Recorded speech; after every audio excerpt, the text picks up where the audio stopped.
आउज़ुबिल्लाहिमिनश्शैतानिर्रजीम बिस्मिल्लाहिर्रहमानिर्रहीम। अस्सलामु अलैकुम वरहमतुल्लाहि वबरकातुहू। आज हम हज़रत उमर बिन ख़त्ताब रज़ियल्लाहु ताला अन्हु की ज़िंदगी पर मबनी सिलसिले की 9th एपिसोड के साथ हाजिर हैं। हज़रत उमर रज़ियल्लाहु ताला अन्हु और हज़रत हमज़ा रज़ियल्लाहु ताला अन्हु के इस्लाम लाने से इस्लाम को एक नई रोशनी, एक अजीम ताकत मिली। कुफ़ार की आंखों में खौफ की लहर दौड़ रही थी। मुसलमान एलानिया कलमा शहादत के नारे लगाते सरेआम खाना काबा में इबादत करते। मक्का में आज़ादी का सूरज तुलू हो चुका था और उसकी पहली किरण का नाम था उमर बिन ख़त्ताब रज़ियल्लाहु ताला अन्हु। हज़रत उमर रज़ियल्लाहु ताला अन्हु के चेहरे पर एक अज़म की रोशनी थी, वो रोशनी जो हक़ को पहचान लेने के बाद कभी मदहम नहीं हुई। अब मक्का की गलियां एक नया मंज़र देख रही थी। कल तक जिन कदमों की चाप से मुसलमानों के दिल लरज़ उठते थे, आज वही कदम ईमान के काफ़िले की क़ियादत कर रहे थे। उमर के कबूल इस्लाम के बाद मक्का की फ़ज़ा में एक अनजाना सा खौफ फैल चुका था। कुफ़ार कुरैश हैरान थे, क्या ये वही उमर हैं जो कल तक हमारे साथ थे? आज मोहम्मद सल्लल्लाहु अलैहि वसल्लम के साथ किस जुर्रत से खड़े हैं? हज़रत उमर रज़ियल्लाहु ताला अन्हु अब सिर्फ़ एक फ़र्द ना थे, बल्कि इस्लाम का चलता फिरता किला बन चुके थे। काबा के सहन में खुल्लम खुल्ला नमाज, कुरैश की आंखों में आंखें डालकर हक़ की गवाही और कमज़ोर मुसलमानों के लिए एक ढाल बन जाना, ये सब मक्का की ताकत के तवाज़ुन को हिला देने के लिए काफ़ी था। अब दारुल नदवा की मजालस में सबसे अक्लमंद और सबसे कम उम्र लीडर उमर नहीं है। अब कुफार मक्का के सरदारों के लिए ये लम्हा फ़िक्रिया था कि क्या करें और क्या ना करें। मारपीट, तशद्दुद सब कुछ कर लिया, लेकिन कोई काम ना बना। उतबा कहते हैं, हम नाकाम हो गए हैं। मोहम्मद का पैगाम फैलता जा रहा है। उमर को हम जैसे बड़े लीडर सुनते और मानते थे, अब लोग उसे क्यों ना सुनेंगे? और इस्लाम भी ला रहे हैं। अगर हम उसे झूठा भी कहें तो कैसे कहें? लोग नहीं मानेंगे, क्योंकि पहले हम खुद ही उमर की तारीफ़ करते थे। उमर सच्चा और खरा है, वो हमेशा हक बात कहता है, वो हमेशा हक का साथ देता है, वो जरी और बहादुर है। अब बेहतर यही है कि हम अपना रास्ता बदल लें, बेशक थोड़े वक्त के लिए ही सही। यही अक्लमंदी है। हो सकता है नए तरीके से हम वो हासिल कर लें जो पुराने तरीके से हासिल नहीं हो सका। हमने मोहम्मद सल्लल्लाहु अलैहि वसल्लम से कभी नबूवत का सबूत नहीं मांगा। अब हम उससे कहेंगे कि कोई चमत्कार करके दिखाए। हम क्यों ना उसके सामने ये बात रखें कि मक्का की सूखी सरजमीन पर पानी के चश्मे निकाल कर दिखाए। यहाँ पानी की किल्लत की वजह से साफ़ सब्जियाँ भी नहीं उगती। या फिर हमारे ऊपर आसमान का टुकड़ा गिरा कर दिखाए। अबू अला कहता है, वो खुदा और फरिश्तों की बातें करते हैं, क्यों ना फरिश्तों को हमारे सामने ला खड़ा करें। वो सब मजाक उड़ाते हैं और ठट्ठा करते हैं। अबू सफ़ियान कहते हैं, वो हम में सबसे ज़्यादा गरीब है। वो अपने रब से ये क्यों नहीं कहते कि उसे एक सोने का घर दे दें? ये सारे मुतालबात सरदार हज़रत उमर रज़ियल्लाहु ताला अन्हु के सामने रखते हैं और कहते हैं, रसूल अल्लाह से कहो कि कोई मोजज़ा दिखाए। उमर जवाब देते हैं, मैं तुम लोगों को अच्छी तरह जानता हूँ। मोहम्मद सल्लल्लाहु अलैहि वसल्लम कोई मोजज़ा ले भी आएँ, तुम लोग फिर भी ईमान ना लाओगे। फिर तुम लोग कहोगे ये जादू है और हमारी आंखों पर पर्दा पड़ गया था। मोहम्मद सल्लल्लाहु अलैहि वसल्लम से पहले भी रसूल आए, उन्होंने भी मोजज़ात दिखाए, फिर भी तुम जैसे लोगों ने नहीं माना। जो ईमान लाता है बिना देखे ईमान लाता है। तुम्हारे ताल्लुकात यहूदियों से है। तुमने ज़रूर आखिरी नबी की आमद के बारे में सुन रखा है। तुम लोगों ने सुन रखा है कैसे अल्लाह ने फ़िरौन को गर्क किया और समंदर के 2 टुकड़े करके मूसा को निजात दी। क्या जब यहूदियों ने ये मोजज़ात तुम्हें सुनाए तो क्या तुम लोगों ने नहीं कहा कि हमने कुछ नहीं देखा, ये सिर्फ़ पुराने लोगों के बनाए हुए किस्से हैं? वल्लाह अल्लाह के रसूल झूठ नहीं बोलते। ये तुम लोगों का तकब्बुर है। आप लोगों को बताते हैं, ए लोगो, नबी की नाफरमानी करने वालों पर अल्लाह का सख्त अजाब होता है। वो सब के दिलों का हाल जानने वाला है। अगर करामात चमत्कार देखने के बाद भी लोग यकीन नहीं करते तो अल्लाह का सख्त अजाब आता है। औद और समूद के लोगों को अल्लाह ने करामात भी दिखाई, फिर भी वो गाफिल हो गए, तो जो बाकी बची वो उनकी तबाही थी। तुम लोग सुधर जाओ, अभी भी वक्त है, सुधर जाओ। उधर हबशा के बाज़ार में हज़रत उस्मान बिन अफ़ान रज़ियल्लाहु ताला अन्हु की मुलाकात मक्का के एक ताजर से होती है। हज़रत उस्मान रज़ियल्लाहु ताला अन्हु उससे मक्का के हालात के बारे में पूछते हैं। وہ تاجر بتاتا ہے مکہ میں امن و سکون ہے، حمزہ ابن ابو طالب اور عمر بن خطاب مسلمان ہو چکے ہیں، اب خانہ کعبہ میں بلا خوف و خطر نماز ادا کی جاتی ہے۔ حضرت عثمان رضی اللہ تعالیٰ عنہ واپس جا کر اپنی جماعت کو مکہ کی پرامن فضا کی خبر دیتے ہیں اور فرماتے ہیں میرے لیے رسول اللہ سے دور رہنا ممکن نہیں، میں واپس مکہ جاؤں گا۔ لہٰذا یہ خبر سن کر مسلمانوں کی تمام جماعت نے مکہ کی واپسی کا سفر کیا۔ مکہ واپس آ کر مسلمانوں پر ظلم و ستم کی ایک نئی لہر کی شروعات ہوئی۔ عبداللہ ابن سہیل جب اپنے گھر واپس آتے ہیں تو ان کے والد ابو سہیل اپنے بیٹے عبداللہ کو ایک کمرے میں قید کر دیتے ہیں اور پاؤں میں بیڑیاں ڈال دیتے ہیں۔ ابو جندل اپنے باپ کے اس رویے کی مخالفت کرتے ہیں، اب وہ بھی بڑی جرت کے ساتھ کلمہ شہادت پڑھتے ہیں۔ ابو سہیل عبداللہ کے ساتھ ابو جندل کو بھی قید کر دیتے ہیں۔ مسلمانوں کے حبشہ سے واپس آنے کے بعد کفار مکہ نے مزید ظلم و ستم میں اضافہ کر دیا۔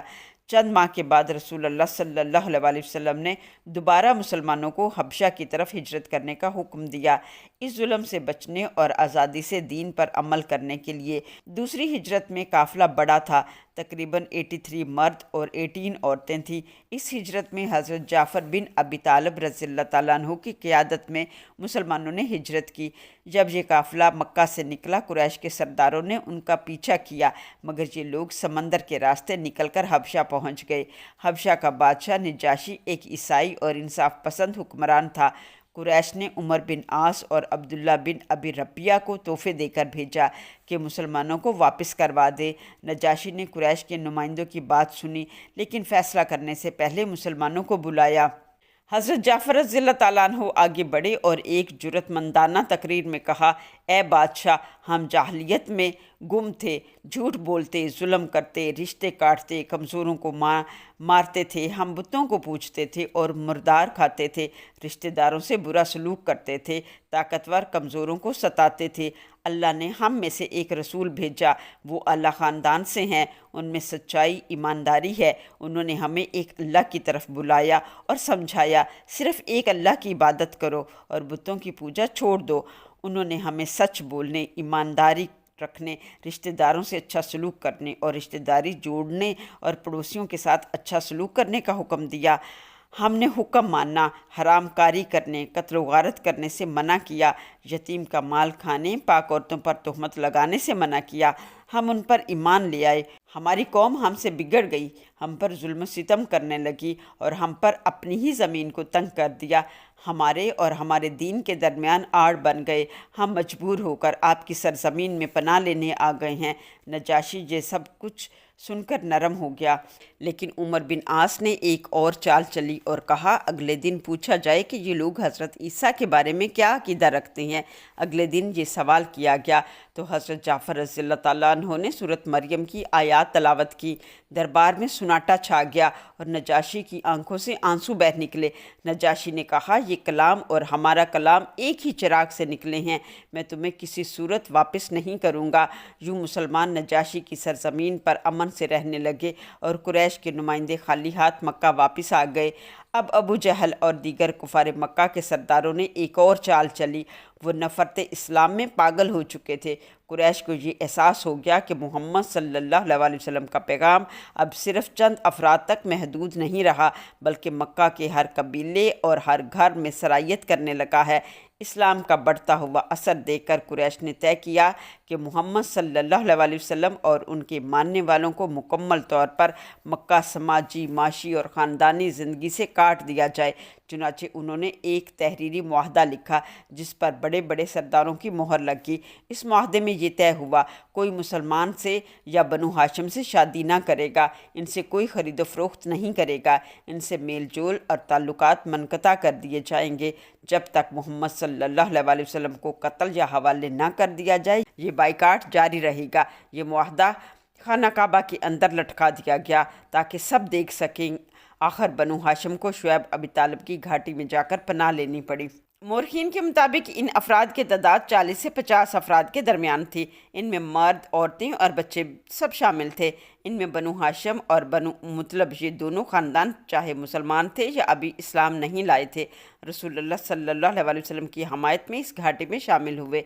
इन हालात में हज़रत उमर फ़ारूक रज़ियल्लाहु तआला अन्हु, हज़रत अबू बकर सदीक़ रज़ियल्लाहु तआला अन्हु और चंद नरम दिल अफराद बनु हाशिम को खुराक पहुँचाते थे।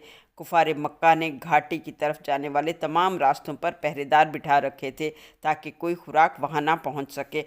हज़रत उमर फ़ारूक रज़ियल्लाहु तआला अन्हु खाने पीने का सामान घोड़े पर लाद कर घाटी की तरफ जा रहे थे। उनका 6-7 साल का बेटा अब्दुल्ला भी उनके साथ था। रास्ते में पहरेदारों ने रोक लिया। हज़रत उमर बारोब और बुलंद आवाज़ में बोले, दूर हटो, तुम्हारी ये जुर्रत कि हमारा रास्ता रोको। वो कहते हैं जो तादाद में 3 थे। उमर, हम नहीं हटेंगे और ना तुम्हें घाटी तक सामान लेकर जाने देंगे। हज़रत उमर एक छड़ी मारते हैं और फरमाते हैं, पागल हो गए हो, क्यों अपनी मौत को दावत दे रहे हो? अल्लाह के रसूल ने हमें लड़ने से मना किया है, लेकिन मुझे अपना माल और बच्चे को बचाने के लिए तुमसे मुकाबला करना ही होगा। अगर तुम फिर भी ना माने तो आओ, मगर इसका इल्ज़ाम बाद में मुझ पर मत लगाना। वो हज़रत उमर रज़ियल्लाहु तआला अन्हु के खौफ से भाग जाते हैं। हज़रत उमर रज़ियल्लाहु तआला अन्हु अपने बेटे को समझाते हैं, अब्दुल्ला, जब रसूलुल्लाह से मिलो तो एहतराम से उनके हाथ चूमना और उनसे अपने लिए दुआ कराना। अब्दुल्ला मासूमियत से पूछता है, अब्बा जी, आपको इन गुंडों से डर नहीं लगा? तो आप फरमाते हैं, बेटा अब्दुल्ला, जिस दिल में अल्लाह का खौफ होता है वो दुनिया वालों से नहीं डरते। जब घाटी के करीब पहुंचती हैं तो हज़रत अबू बकर सदीक़ रज़ियल्लाहु तआला अन्हु भी खाने पीने का सामान लेकर आपसे आगे थे। हज़रत उमर फरमाते हैं, अबू बकर, आप हमेशा मुझसे आगे होते हैं। दिन में कभी कभार घाटी के किनारे आकर रसूलुल्लाह सल्लल्लाहु अलैहि वसल्लम सहाबा को हौसला देते, सब्र करो, अल्लाह की मदद करीब है। इन अल्फाज से थकी हुई रूहों को नई ताकत मिलती। कुरैश के पहरे सख्त थे। जो भी खाने पीने का सामान पहुंचाने की कोशिश करता उसे रोक दिया जाता, लेकिन मक्का के कुछ नरम दिल लोग हशाम बिन उमरू, ज़ुबैर बिन अबी उमैया, मोतम बिन अदी उन्हें खुराक पहुंचाते। एक दिन वो सब काबा में जमा होते हैं और कुरैश के सरदारों के सामने ऐलान करते हैं, ए लोगो सुनो, जहाँ तुम बेहतरीन खाने खा रहे हो, बेहतरीन लिबास पहन रहे हो, उधर बनु हाशिम भूख से मर रहे हैं। मोतम बिन अदी कहते हैं, मैं तब तक चैन से ना बैठूंगा जब तक ये जुल्माना मुआहदा ख़त्म ना हो जाए। अबू जहल कहता है, ये नहीं हो सकता। हशाम बिन उमरू कहता है, तुम झूठे हो, क्या मुआहदा करने से कबल तुमने हमसे मशवरा किया था? जो भी उसमें लिखा गया है उसमें हमारी मर्जी नहीं है, लिहाजा हम इस मुआहदे को नहीं मानेंगे।